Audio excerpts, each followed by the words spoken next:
So how can you compare a 4K Alfa with the £350,000 Aston Martin?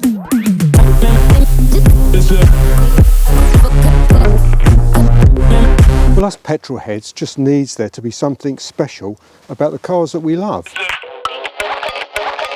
It could be just about the way it looks, or the way it drives, or both. It could be about the nostalgia, or maybe the heritage of the car. The Alfa now comes past the Mini of Nick Swift coming down.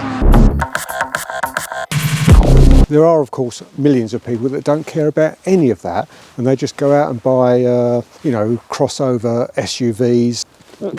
They just don't seem to have anything about them that a true petrol head would covet. Honestly, I don't have a problem with those types of cars. So what makes this little Alfa fit the bill? Well, of course, it's an Alfa, so that's a great start. It's the Q2 JDTM 1.9 Ducati Corsa.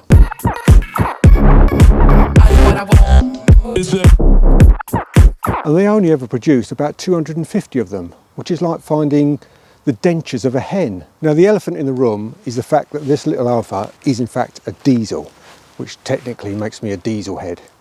But at the time, the 1.9 that's in this was producing 150 brake horsepower, but for the Ducati Corsa, Alfa upped it to 170. And if you drive it like you're a sleepy cat that has not been scalded in any kind of way at all, you can get 50 miles to the gallon. And it's pretty damn quick as well. And it has that lovely old school type of whomp when the turbo cuts in. Now, I appreciate this is not exactly a top of the list dream car, but it's my car and it ticks many boxes for me. I needed a really practical car as a daily runabout. It needed to fit a bike and a dog in it. It serves to keep the mileage low on my E46 M3 and my other car, which will be on the channel soon. And as this is quite a rare car and it has a bit of a fan base, it's likely going to keep its £4,000 value too. Perfect, eh?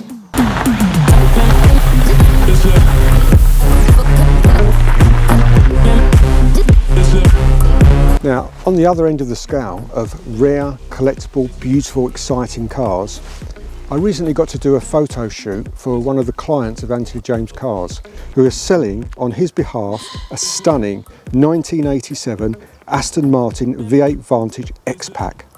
I don't think I need to waffle on too much about it, I'll just roll the video.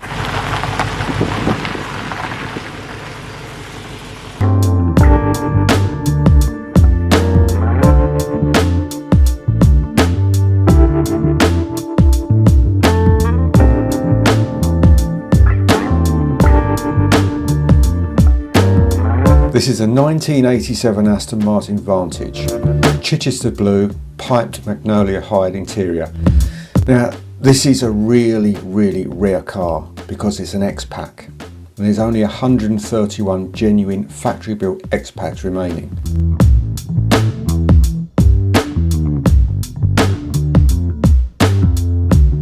From a collector's point of view, this car is amazing as well, with a huge history file.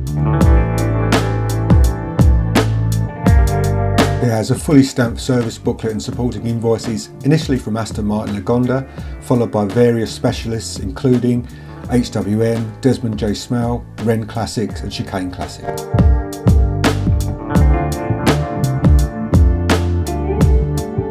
In 2005, this car won the Valspar Trophy at the Amok Concours in Kingston Lacey.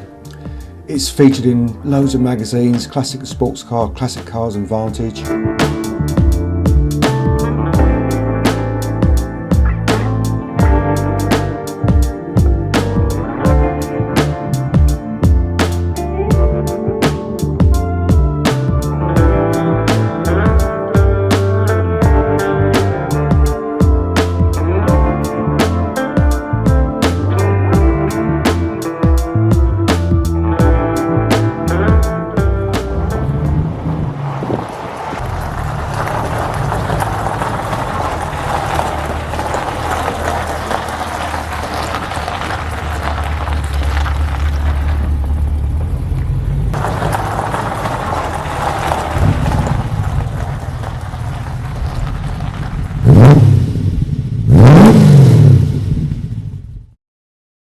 So there you go, you can compare a £4,000 Alfa Romeo with a £350,000 Aston Martin. Both cars are very rare, Both cars are collectible. They're both brilliant. The only difference really is the numbers. And at the end of the day, if you really fancy buying that Aston Martin, you'll find the link to that car in the description below. And if you want to buy this Ducati Corsa, you can't, because it's mine and it's not for sale, because I love it.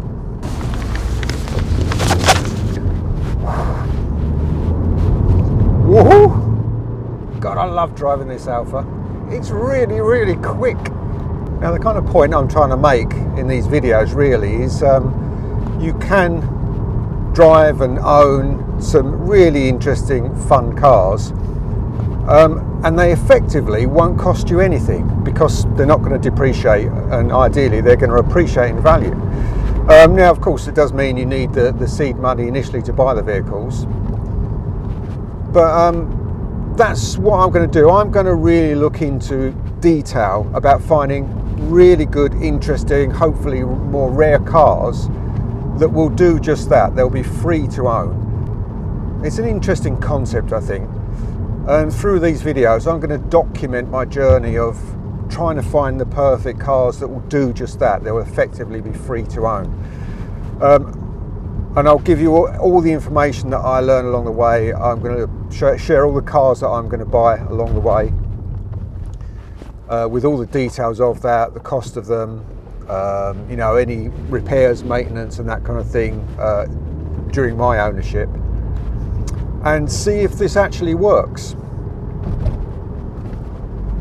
Hopefully you'll come along with me.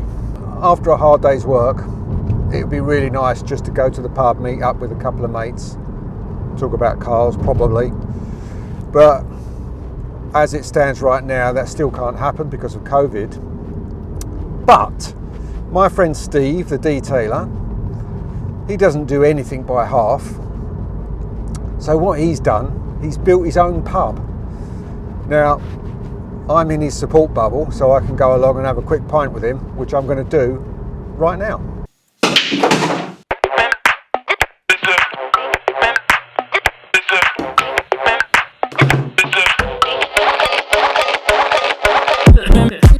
And then it just caught fire.